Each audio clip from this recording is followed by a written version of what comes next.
Hello दोस्तों, मैं हूं अमित त्यागी और एक बार फिर से लेकर हाजिर हूं म्यूजिक की कुछ अनजानी बातें, कुछ सिरीली बातें, कुछ अनजानी बातें ऐसे म्यूजिक के बारे में जो आप सुनते हैं लेकिन आपको पता नहीं होता कि म्यूजिक के पीछे क्या होता है। तो आज मेरे साथ एक ऐसे म्यूजिक डायरेक्टर जिन्होंने एड फिल्म से लेकर फिल्में और सबसे खास कई ओटीटी शोज का म्यूजिक दिया है। भैया आप ओटीटी सीरीज देखते हैं, उसमें गाना जो आपकी जिंदगी का हिस्सा बन जाता है, फिर चाहे वो फैमिली मैन हो, गुल्लक हो, पंचायत हो, ये ऐसी ओटीटीज है, इनके जो सॉन्ग्स हैं वो भी लोग गुनगुनाते हैं, लेकिन कभी आपको पता नहीं है कि कौन लोग इन्हें क्रिएट करते हैं। तो आज मेरे साथ एक ऐसे म्यूजिक डायरेक्टर है जिनका एक लंबा लेगेसी है फिल्मों का, एड फिल्म्स का और ओटीटी शोज का। मेरे साथ है अमन पंत और मेरे उत्तराखंड स्टेट से है, तो एक प्राउड उत्तराखंडी। एक बार फिर से मैं हमेशा उत्तराखंड के लोगों को हमेशा एक स्पेशल मेंशन देता हूं। तो अमन पंत उत्तराखंड से इनके रूट्स हैं लेकिन पले बड़े हैं दिल्ली में। तो अमन से आज हम ढेर सारी बातें करेंगे इनके सफर के बारे में और जानेंगे कि फिल्मों के अलावा जो और मीडियम्स हैं जैसे ओटीटी शोज हो और एड्स, उसमें म्यूजिक का क्या महत्व होता है। तो welcome to my show. Hi Amit भाई, thank you for coming to my studio. Yes, तो हम अमन के स्टूडियो में हैं और यहाँ पर अमन ने आई थिंक 400 से भी ज्यादा आप गाने बना चुके हैं अलग सर अलग मीडियम्स गाने के बना लिए। चुके हैं, एड्स तो सर 4-5 हज़ार से ऊपर हो गए। ओके। करते करते कोशिश कर रहे हैं कि कुछ ना कुछ करते ही रहें, अभी भी लगे हुए हैं। जी। तो एक जमाना था, हम लोग 90s किड हैं, तो वो एड्स या भी लोग गुनगुनाते थे, या एड के लिए हम टीवी एब्सोल्युटली देखा करते एब्सोल्युटली। थे। तो एड का जो म्यूजिक है, खासकर जिंगल कल्चर जो शुरू हुआ था लिंटर्स के दौर में, मतलब आज भी लिरिल साबुन को देख के वो गाने जहन में आते हैं। तो एडवर्टाइजमेंट्स कितना बड़ा सोर्स है लोगों तक पहुंचने का और कितना म्यूजिकल भी है, क्योंकि चूंकि आपने एड वर्ल्ड में बहुत या काम किया है, आर बाल्की जी के साथ भी काम हाँ किया जी, जो हाँ बहुत जी। अच्छे एड फिल्म मेकर हैं। तो अपने आर बाल्की का भी नाम ले लिया, वो मेरे को बोलना ही पड़ेगा बिकॉज एक्चुअली बाल्की सर ही मेरे को फिल्मों में लेके आए। ओके। उन्होंने मुझे पहला मौका दिया चुप, जो उनकी फिल्म थी।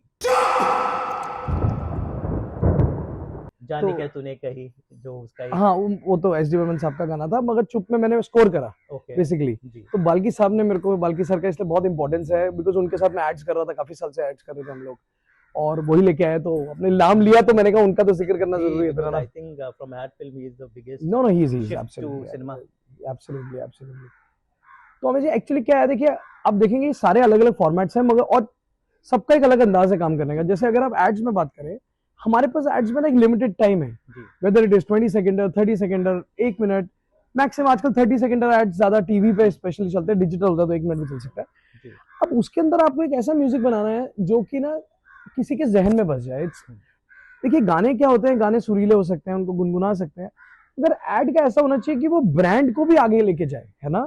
खाली ऐसा नहीं है कि गाना अच्छा है, गाना भी अच्छा होना चाहिए और वो कहीं ना कहीं वो ब्रांड को भी हेल्प करे। ओके। जो ब्रांड की ब्रांड वैल्यू है कंज्यूमर्स तक पहुंचाए। एक फॉर एग्जांपल मैं एक चीज बताना चाहता हूँ, कोई भी ऐड है, जैसे एक बिस्लेरी पानी का ऐड हो गया या कोई तेल सफोला तेल का ऐड हो गया। अब उसके अंदर क्या है, एक हमारा उनका टारगेट ऑडियंस फॉर एग्जांपल एक हाउसवाइफ है, क्योंकि हाउसवाइफ ही लेके आएगी। अब वो हाउसवाइफ जब घर पे खाना बना रही है, वो पीछे से ऐड चल रहा है, टीवी चल रहा है, मगर वो जो पीछे से म्यूजिक आ रहा है वो उनके जहन में बस जाए और वो फिर इवेंचुअली सबकॉन्शियस माइंड जो है वो सफोला ही ले। सो ये एडवर्टाइजिंग का गेम है, दिस इज द मार्केटिंग, जिसे आप कह सकते हैं एडवर्टाइजिंग एंड मार्केटिंग, है ना। तो इसके अंदर म्यूजिक बनाने का एक जो एक तरीका है बिल्कुल अलग हो जाता है। इसके अंदर ये तरीका है कि उतनी सी देर के अंदर वो म्यूजिक कैसे वर्क कर पाएगा। जी। लेकिन हम लोग जो है ना ओल्ड स्कूल वाले हैं, तो हम हम लोग तो को मान अभी लो भी वो कुछ ही ऐड जाते थे 90s के, पेप्सी लिखते लिखते लव हो जाए, या फिर life boy, life boy, they were iconic. they are अभी ऐसे iconic, क्यों they are नहीं iconic। बनते हैं, मतलब आज भी हमें वो वही, अगर हम किसी से भी पूछें हाँ, अगर 10 लोगों से, यस तो वही यस 90s वाले ऐड ही लोग याद रहते हैं। क्या सर लोगों ने ऐड एक्चुअली देखने बंद कर दिया है, क्रिएटिविटी कम हो गई है? तो व्हाट डू यू नहीं थिंक? नहीं, मेरे को नहीं लगता सर, क्रिएटिविटी तो अभी भी बहुत ज्यादा है, एड्स बहुत अच्छे बन रहे हैं, मगर होता क्या है ना, उस टाइम पे क्या है, एक तो फ्यूअर एड्स थे। हमारा एज ए 90s के टाइम स्पैन बहुत ज्यादा सही था, मतलब हम जो चीज देख रहे हैं उसमें अटेंशन पूरा था। अगर आप देखेंगे अभी अटेंशन इज नॉट उतना, रीलो ने ले लिया है ना वो अब टाइम। रीलों ले लिया, अब तो अब एड कौन देखेगा सर, उस टाइम पे तो देखना ही पड़ेगा, there was no skip button that time, no. Okay. तो आपको देखना ही पड़ेगा। जी। आप टीवी क्रिकेट मैच आ रहा है आप देखेंगे, या कुछ भी आ रहा है, लाइफ बॉय है जहां, वो आप सुनेंगे, आपका ऑप्शन नहीं है ना। जी। तो या हमारा बजाज, जैसे मेरे को ये सब जिंगल्स ने बड़ा जी। जिसे कह सकते हैं बड़ा अट्रैक्ट करती थी, क्योंकि मेलोडीज बड़ी कमाल की थी जी। उस जमाने में। मगर आजकल अगर आप देखेंगे गाने वाले एड्स बनना कम हो गए, मतलब एड्स बन रहे हैं।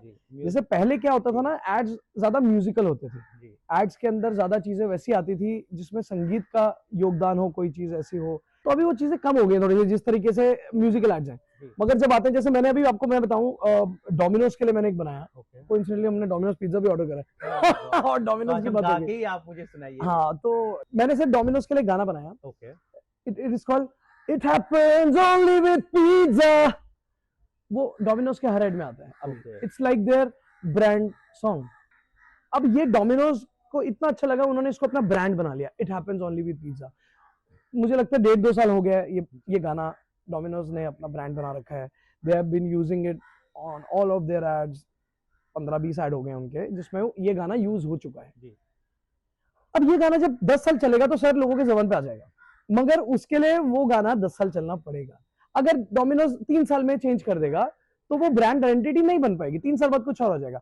अभी आप देखेंगे every time the brand is doing new things, because उनके शायद उनके कंज्यूमर्स को वही चाहिए, we don't that, I am not sure about that, but then brand अगर एक धुन को लेके चलेगा,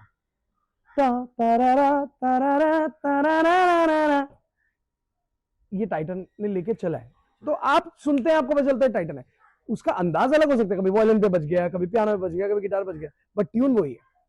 सो ब्रांड को वो ट्यून लेके चलनी पड़ेगी। अगर ब्रांड ट्यून लेके चलेगा तो फिर जो नए बच्चे हैं वो फिर जब आपकी और मेरी उम्र के हो जाएंगे तो फिर वो कहेंगे यार हमारे टाइम पे वो डोमिनोज का एड था, it happens, so that will happen for sure. But वो होने के लिए ये ट्यून को लंबा चलना पड़ेगा है ना, ये बात है। चाहूंगा यूँ तो ये उत्तराखंड के इनके रूट्स हैं, लेकिन ये पले बड़े हैं दिल्ली के वेस्ट दिल्ली में। अब वेस्ट दिल्ली जो है मैं कहूंगा कि एक अनोखी ऐसी जगह है क्योंकि बहुत सारे उसने म्यूजिक को अनमोल रतन दिए हैं। तो अमन ये आज मुझे ट्रिविया बताइए कि वेस्ट दिल्ली और हमारे भारतीय संगीत का एक बड़ा कनेक्शन है। सर बहुत कनेक्शन है एक्चुअली वेस्ट दिल्ली के अंदर। मैं बॉर्न ही वेस्ट दिल्ली में हुआ, विकासपुरी करके जगह है वेस्ट दिल्ली, वहां में पला बड़ा, वही मेरी जगह। उस जगह का एक कमाल का मुझे जो लगता है चीज है ना, कल्चरल चीज है, बहुत पंजाबी इन्फ्लुएंस बहुत ज्यादा है, बिकॉज वो सारा ना आगे पीछे एरिया रिफ्यूजी है, जो लोग पाकिस्तान से आए इंडिपेंडेंस के बाद तो उधर उनका रिहाइश बनी। तो बहुत सारा पंजाबी एरिया, सिख एरिया है, and also there is lot of Haryana culture because there is a place called Najafgarh जो कि एडजॉइनिंग है। तो there is lot of different kind of cultures there, you know, Punjabi भी है, साथ में एक हरियाणा का कल्चर भी है। सो यू नो, तो वो जो दो कल्चर इतने स्ट्रांग है वहां पे, पंजाबी और हरियाणा, पंजाब और हरियाणा का बड़ा स्ट्रांग कल्चर है वहां पे। तो इसलिए अब जितने भी बहुत सारे, एक्चुअली मैं अगर मैं गलत ना हूं तो हनी सिंह भी वेस्ट दिल्ली से है। हनी सिंह, हाँ जी बिल्कुल उधर से ही है। तो बेसिकली क्या है, पंजाबी कल्चर इतना स्ट्रांग है, और कहीं ना कहीं जाके ना जितना भी हिप हॉप सीन है, because when I was growing up in Delhi, मैं बताता हूँ म्यूजिक में मैं 2007-8 में आया जी। उस टाइम पे हिप हॉप कल्चर दिल्ली का निकल रहा था, लड़के आ रहे थे, है ना। तो उस टाइम पे उस टाइम पे जो कल्चर आया, मैंने देखा, मैं उस टाइम पे हिप हॉप सीन में काफी था, मैंने लड़के देखे उस टाइम पे, बिकॉज वो जो एक स्वैग होता है ना, वो जो एक बाय डिफॉल्ट है, वो उधर था वेस्ट दिल्ली के अंदर, वाइब्स थी। एंड वेस्ट दिल्ली के अंदर आपको पॉश एरिया भी मिलेगा, वेस्ट दिल्ली में आपको एक स्लम एरिया भी मिलेगा, मतलब ऐसा नहीं है, west Delhi it's a wide area, है ना। खाने के भी आपको तरह तरह की चीजें मिलेंगी वहां पे, तो it's like a very mix culture, मगर predominantly it's a Punjabi, you know. वहीं से आपका सफर शुरू हुआ? वहीं से मेरा सफर शुरू हुआ, मैंने म्यूजिक करना शुरू करा, स्टूडियो भी था मेरा दिल्ली में तब जब मैंने शुरू करा। तो आर्टिस्ट आते थे सारे अपने पंजाबी हमारे पास। तो तब मैं काफी, इनफैक्ट जब पहला रैप वॉर्ड्स करके कंपटीशन होता है सर, इंडिया का पहला रैप कंपटीशन था, it happened in bits Pilani in year 2011, so I was the जज। तो उसमें एक रैपर थे तब मुझे मिले 47, ही वाज द विनर, मतलब मैंने उनको सुना पहली बारी। अच्छा। दो बहुत अच्छे कलाकार मेरे को उस शो में मैंने सुने, एक रॉप्सी करके थे, एक 47। सो रॉप्सी was runner up, 47 was the winner of the competition. I still remember 47 was a young guy, but वो जो आज भी उनके गाने आई सीरियसली, मतलब I like his songs, you know. तभी भी जो उनका अंदाज था, तो उधर से नए नए आर्टिस्ट निकले। रॉप्सी आल्सो डूइंग रियली गुड, मैंने एक सिटाडेल में फिर रैप भी करवाया रॉप्सी से अपने लिए, अपने गाने में। तो इस तरह के कंपटीशन तब होना शुरू हुए थे, तब मैं था। फिर उसके बाद मगर मैं मुंबई आ गया, बिकॉज तब मैं फिर म्यूजिक डायरेक्शन साइड पे ज्यादा चला गया, मतलब मैं फिर 2013 में मैं मुंबई शिफ्ट हो गया।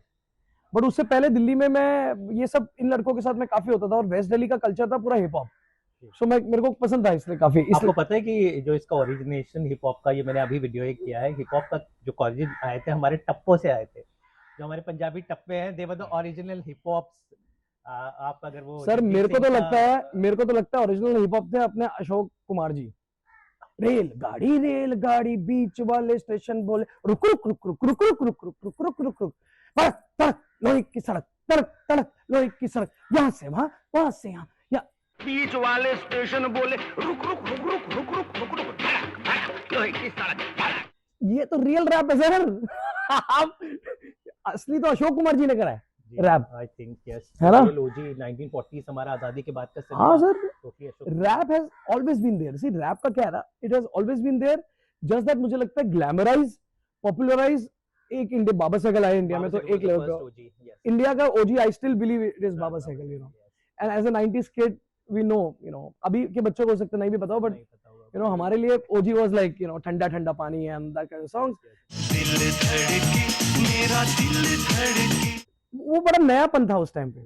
और फिर उसके बाद जिस तरीके से हिप हॉप इंडिया में आया है और अब चीजें हुई हैं, तो सारे आर्टिस्ट महाराष्ट्र से लेकर regional artist are doing so good sir. कहते हैं कि जो म्यूजिक हमारा है हमारे भारत के पॉकेट्स में है, जैसे हरियाणा हुआ, पंजाब हुआ, महाराष्ट्र का म्यूजिक और मतलब साउथ का म्यूजिक, तो हमारे इंटीरियर्स में बहुत सारा म्यूजिक छुपा हुआ है। तो कितना आप इस रीजनल फोक साउंड को यूज करते हैं अपने मेन स्ट्रीम म्यूजिक में? सर मेरे को तो एक्चुअली मेरा रूट्स तो देसी है मामला पूरा, है ना। मेरे साथ ऐसा हुआ सर, म्यूजिक तो मैंने कभी सीखा नहीं। थोड़ा बहुत क्लासिकल इधर उधर सीखा, मैं कोशिश भी करता हूँ थोड़ा बहुत गाने की, है ना। तो बट मुझे ना फोक म्यूजिक से बड़ा रुझान है पहले से, चाहे वो किधर का भी हो, चाहे वो राजस्थान का हो, चाहे वो तमिलनाडु का हो, चाहे मध्य प्रदेश का हो, उत्तराखंड का हो, है ना। तो फोक म्यूजिक मेरे को काफी ज्यादा अपील करता है हमेशा, बिकॉज मुझे लगता है folk is the purest form of music, because वो ऐसा है जो सीधा मिट्टी से निकल गया। अगर आप उनके इंस्ट्रूमेंट भी देखेंगे ना सर, वो ऐसे हैं, एक कुछ उन्होंने लिया, उस पर एक तार बांध दिया और वो बजा रहे हैं। इट्स इंडियन लैंग्वेज में कहते हैं जुगाड़ है वो पूरा, मगर वो जुगाड़ कहाँ से आ रहा है? It is like a divine grace to them. उन्होंने कहीं से सीखा नहीं म्यूजिक, है ना। वो म्यूजिक डिवाइन ग्रेस है उनके लिए। तो मुझे लगता है इसलिए फोक म्यूजिक ना बहुत प्योर है, उसमें कोई भी तरह की कंटेमिनेशन ही नहीं है। मेरे को बहुत रुझान है, इसलिए मैं फोक इंस्ट्रूमेंट डालता रहता हूँ अपने गानों के अंदर। और इंडियन म्यूजिक मुझे बहुत पसंद है, तो मैं इंडियन के साथ काफी चीजें, इनफैक्ट जब मैंने सिटाडेल करा, सिटाडेल का जो मेन थीम म्यूजिक था, तो वो भी हम लोगों ने एक्चुअली सितार पे प्ले करा sir. We did electric sitar, because हालांकि आप देखेंगे Citadel it's action edgy show, you know, Varun Dhawan, Samantha doing cool actions and so Russo brothers collaboration, international format. But then मुझे जब while working with Rajan DK sir, हमारा एक वो था कि यार कुछ इंडियन लाते हैं, and then you know, and it blended so well the electric sitar with the vibe. So मुझे लगता है अपने इंडियन इंस्ट्रूमेंट्स ना बहुत कूल है सर, पर हमें कभी कभी क्या लगता है ना, नहीं यार ये देसी करेंगे तो लोगों को क्या लगेगा? लोगों को वही लगेगा जो आपको लगेगा। तो पहले आपको खुद को लगना चाहिए कि वो कूल है ना। If you feel like your Indian instruments are cool, तो सबको लगेगा फिर। तो मुझे तो इंडियन इंस्ट्रूमेंट्स बड़े सही लगते हैं पर्सनली। पर आप जब मुंबई आए आपने फिल्म की, लेकिन पहचान जो मिली अमन पंत को वो ओटीटी शोज के जो म्यूजिक कंपोज करने से, बिकॉज एक सबसे न्यू मीडियम है और उसका म्यूजिक मतलब फैमिली मैन हो, पंचायत हो, इन सब का म्यूजिक इज सो स्ट्रॉन्ग। मतलब सीरीज से पहले जब वो मोन्टाज आता है, that's very catchy and energy. So how did OTT show happen? Which was the first show you जिसमें आपने म्यूजिक दिया था? एक्चुअली सर मैं तो एड्स कर रहा था बड़े साल से, 2000 आपको बताया 13 में मैं मुंबई आ गया। 8 से भी मैं एड्स कर रहा था, दिल्ली में कर रहा था पहले, ऐसा कर रहा था और मैं करता रहा। मतलब मुझे कभी ऐसा हुआ नहीं कि मुझे फिल्म करनी है, या मतलब हर आदमी सोचता तो है करेंगे कभी ना कभी, मगर क्या हुआ, एड्स में अच्छा होता रहा, अपना काम बढ़िया होता रहा। तो एड्स वाले ने छोड़ा ही नहीं, टाइम ही नहीं दिया मेरे को सोचने का भी, कि यार सोचने का टाइम नहीं मिला। सीधा मुझे 2022 में बाल्की सर ने फिर बोला, है ना। फिर मेरे एक और फ्रेंड थे, उन्होंने मुझे एक और फिल्म थी छोटी, जनहित में जारी, बड़ी अच्छी फिल्म थी वो, नुसरत भरूचा थी, जय भाई मेरे फ्रेंड थे, वो मेरे नेबर थे। सिमिलर टाइम पे उन्होंने भी मुझे बोला, तो मुझे भी सिमिलर टाइम पे मुझे 2 फिल्में मिल गई। बट कोइंसिडेंटली मुझे स्कोर करने के मौके मिले। मैंने कभी सोचा नहीं था मैं स्कोर करूंगा। उसका एक गाना था। हाँ करेक्ट। तो मुझे स्कोर करने का मौका मिला, तो उस फिल्म में मैं स्कोर के थ्रू घुसा, है ना। मतलब मैंने पहले बैकग्राउंड स्कोर्स करे, मगर जिसको मैं कह सकता हूँ बाल्की सर के सामने बहुत सीखा चुप में। अब एक स्टेप मेरे लिए मैं कहूँगा, चुप was a very good step, because जिंदा फील करने के लिए सिनेमा चाहिए। दुलकर सलमान, आर बाल्की, मेरे लिए it was like a dream come true, you know, if I am working debut उनके साथ कर रहे हैं। फिर क्या हुआ, मेरे एक मित्र हैं विवेक भाई, he was a second unit director on Guns N' Gulabs. Okay. So he was doing, and he said, Aman, you know, why don't you meet Rajan DK for, and they are also looking for some composer. You know, I met Rajan DK sir, and you know, they liked my music. Okay. So the vibe matched. So that was my first Gulabs. Guns and it was a big show. Yes. Guns and Gulabs. 80s का आप जो पूरा पूरा। Retro create उसमें sir मैंने अपना सपना पूरा करा कुमार सानू को गवाने का, है ना। सानू दा के साथ मैंने गाना करा, दो राजी आंखियों ने ख्वाब सजाया है, दो राजी अखियों ने, दो राजी अखियों ने ख्वाब सजाया है, गुलशन वादी बूटा बूटा सब महकाया है, गुलशन वादी बूटा बूटा, दो राजी अखियों ने ख्वाब सजाया है। तो 90s के जो गाने हैं, मतलब मैं उनको बोलता हूँ कि हमारा ऑटो रिक्शा कलेक्शन, हाँ, 90s में जो absolutely. ऑटो में गाने बजा करते थे, Absolutely, राज absolutely. बाज हाँ, अदीप हाँ, श्रवण एंड absolutely. पार्टी, तो वो आज भी I don't know, it has not faded. नहीं सर होएंगे नहीं कभी, मैं बता रहा हूँ ना, हम झनकार बीट बोलते थे, झनकार उनका एक ना वर्जन आता था झनकार वाला, है ना, उसमें लिखा भी होता था झनकार किले बीट, के मानताने का झनकार, है ना, जी, साजन पूरा का। चल रहा है। तो वो, और मैं आपको इसलिए बता रहा हूँ वो नहीं, क्योंकि सर देखिए एक बंदा सारा दिन घर से बाहर निकला हुआ है, ऑटो चला रहा है, उसको कुछ चाहिए, है ना। सोफिस्टिकेटेड लोग जो हमारे हैं वो कुछ भी बोले, वो कहे जी नहीं ये सर जो है वो है, if people are liking it that is the song. I love Himesh भाई, यू नो, उनके गाने Yes. ग्रास रूट लेवल के लोग सुनते हैं, आप कुछ भी कह लो, कोई दुनिया कुछ भी बोले, but people are listening to that songs, that means कुछ है वो गानों में, और गाने सब धुन से चलते हैं, गाने की धुन होनी चाहिए कोई ना, अगर गाने में धुन नहीं होगी तो कुछ भी नहीं है। मेरे को लगता है म्यूजिक आप मॉडर्न कर सकते हैं, आज का कर सकते हैं, कल का कर सकते हैं, अभी आप देखिए धुरंधर में सब पुराने गाने रिमिक्स हो हाँ, गए, धुरंधर आई थिंक एक केस स्टडी है म्यूजिक की। बहुत बढ़िया sir, I really love the music of धुरंधर। पुराने गानों को जिस तरीके से प्रेजेंट करा गया है बहुत अच्छा हुआ वो, मुझे लगता है ना। तो मतलब पंजाब भी उठा लिया, मेघालय के भी उन्होंने लिए। Yes yes yes absolutely. वैसे मैं आपके एक लेटेस्ट फैमिली मैन 3 की बात करूंगा, क्योंकि आपने नागालैंड का जो साउंड है बहुत अच्छे से, नॉर्थ ईस्ट की जो और अभी धुरंधर में भी जो मेघालय की रैपर आई, तो नॉर्थ ईस्ट में एक बहुत बड़ा एक अनटैप टेरिटरी है, आई थिंक आपने एक शुरुआत की है नागामीज म्यूजिक को यूज करके फैमिली मैन 3 में। So I want you to talk about Family Man 3, especially use of this different sound which is very not seen in Indian mainstream music.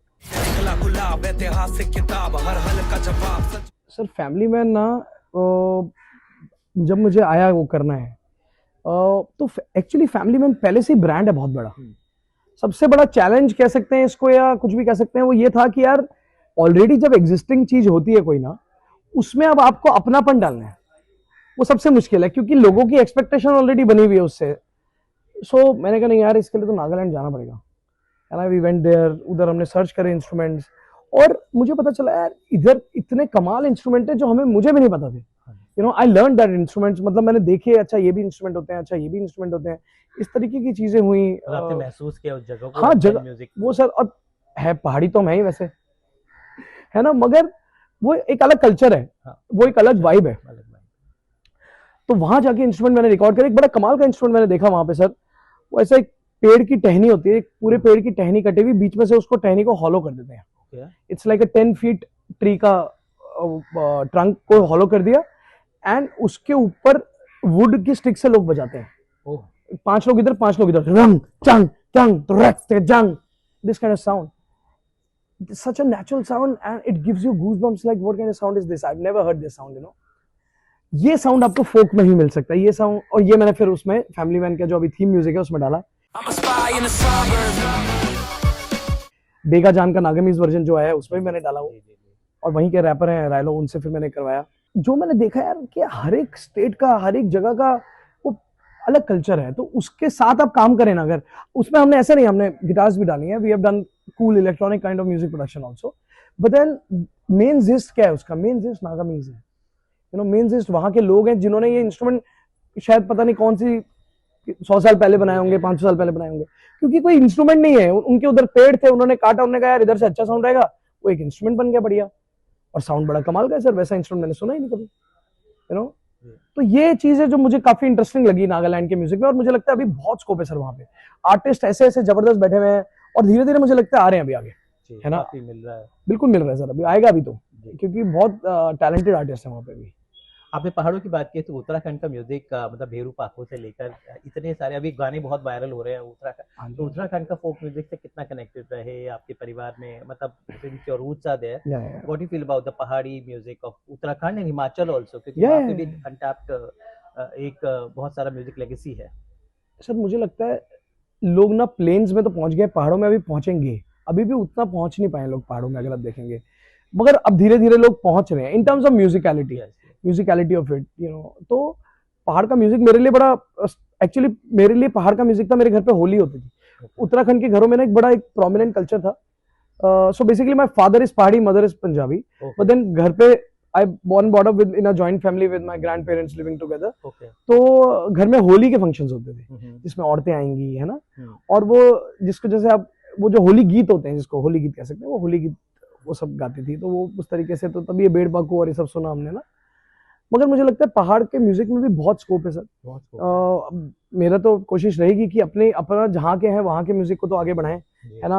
Ideas भी हैं कुछ अभी जिसपे मैं कर रहा हूँ काम, वो भी हम मतलब धीरे धीरे आएंगी चीजें। तो पहाड़ का म्यूजिक, और पहाड़ के भी काफी आर्टिस्ट सर आगे भी आ गए हैं, पवनदीप आ गए हैं इंडियन आइडल, जुबिन नौटियाल आ गए हैं, नेहा कक्कर, तो ये सब लोग ये सब पहाड़ के ही हैं, पहाड़ के लोग आगे आ गए हैं। अभी एक और है दिग्विजय सिंह, अपने उन्होंने कोक स्टूडियो में करा था गाना। तो इस तरीके के पहाड़ के लोग भी धीरे धीरे करके आगे आ रहे हैं ना। तो जैसा आपने बोला, हर जगह जो अभी जो नीचे तबका जिससे पहले बोला जाता था कि नहीं यार छुपे हुए हैं, इनको इनको कोई गॉडफादर चाहिए, अभी कोई गॉडफादर नहीं सर। अपना गाना, लोग जो बिल्कुल गांव के लोग हैं वो सर अपना गाना निकाल के they are getting popular, they are getting viral sir. मेरे को लगता है कहां से रानू मंडल से लेकर कहां से आप देखिए ना, तो आज की डेट में कोई नीचा ऊंचा है नहीं सर। म्यूजिक जिसके पास है वो पहले ही ऊंचा है।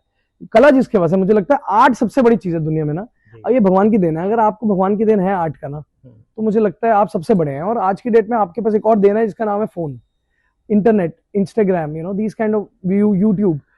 और अगर आप थोड़े से भी टेक से भी हैं, आप अपना गाना निकालिए, डालिए, and see the full world is your audience. देखा जाए तो पूरी दुनिया आपकी ऑडियंस है, आपको सिर्फ थोड़ी सी मेहनत करनी है।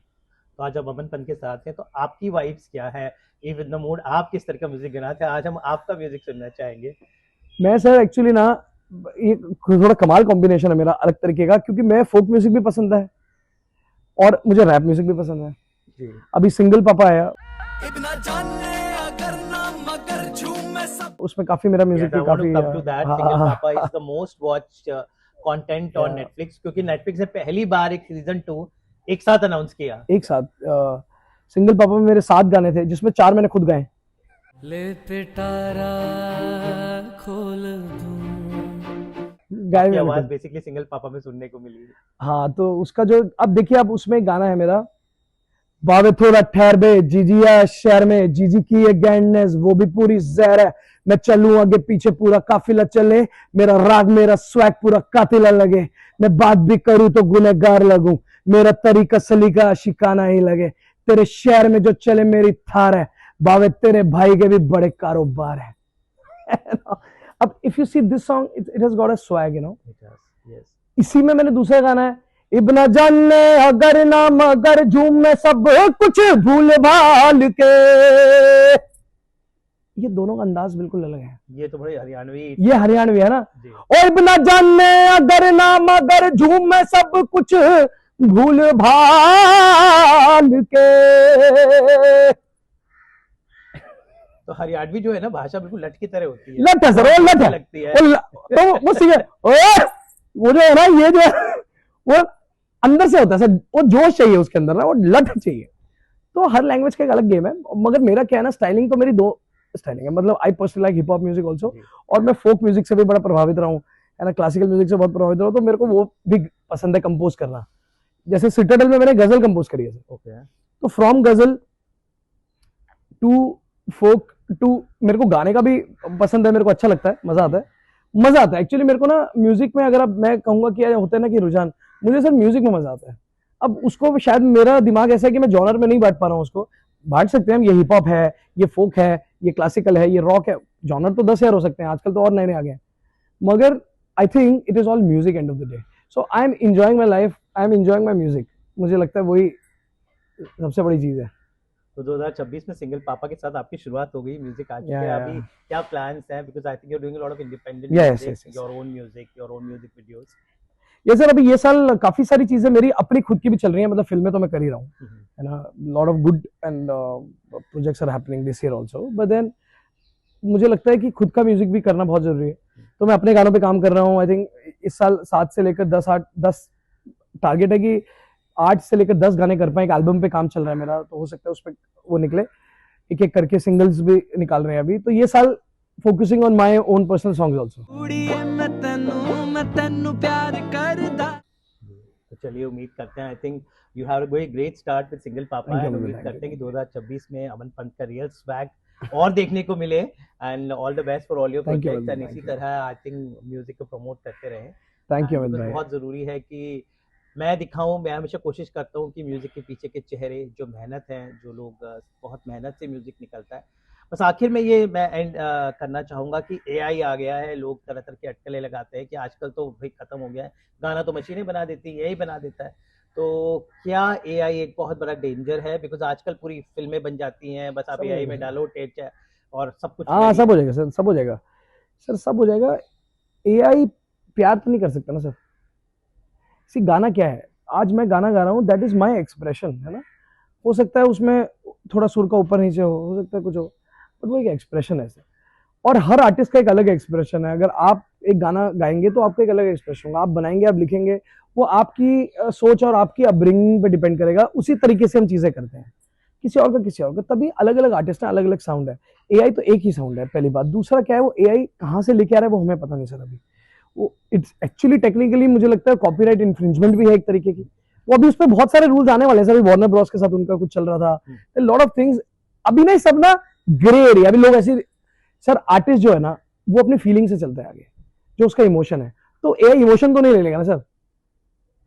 एक गाना किसी ने निकाल दिया, हिट भी हो जाएगा मुझे लगता है एआई से, मगर आर्टिस्ट का इमोशन कहीं नहीं जाएगा। तो सर मेरे को नहीं लगता कोई ऐसा डेंजर है।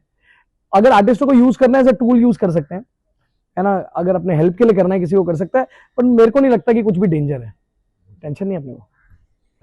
हमारे को कोई टेंशन कहते हैं ना, नहीं। Music is the food of love, play out. Yeah, yes, sir, music play, ऐसा है yes. कि रहा था, रहेगा और हो रहेगा। इस पे सर कि एक इस पे एक लाइन याद आई है मेरे को, जैसे ये इमोशन की बात आई है तो कुछ एक दो लाइन ले दे कि love has no and, it has only beginning. ये एक लाइन है जो संत दर्शन सिंह जी महाराज, एक he is a poet saint basically, तो उनकी किताब में लिखी है और उनकी लाइन है, तो मैंने पढ़ी थी, मेरे को बड़ी कमाल की लाइन लगी। मैंने कहा यार कमाल की बात है कि यार हम इमोशन की बात करते हैं, हम प्यार की बात करते हैं। मुझे लगता है कि तभी मैंने आपको बोला कि प्यार जो है ना उसी से इमोशन है sir. Love is everything, you know. We as an artist we are spreading love, और वो हर आर्टिस्ट का एक अपना एक अंदाज है, जो उसके दिल में एक प्यार है, उसी का ही वो जो म्यूजिक है उसी का ही वो है वाइब है ना। तो वो तो कोई नहीं ले सकता, बिकॉज उसका एंड है नहीं कोई, है ना। तो इसी चीज मेरे को लगता है, यही चीज लेके अगर आर्टिस्ट चलेंगे ना आगे, तो अपने गाने यूनिक बनेंगे। और थैंक यू अमन, बहुत सारी हमने बातें की म्यूजिक के बारे में, सिनेमा के बारे में। ऑल द बेस्ट, एंड उम्मीद करते हैं कि आप इस तरह रॉक करते रहें। Thank you sir, thank you, Thank you so मजा आ गया।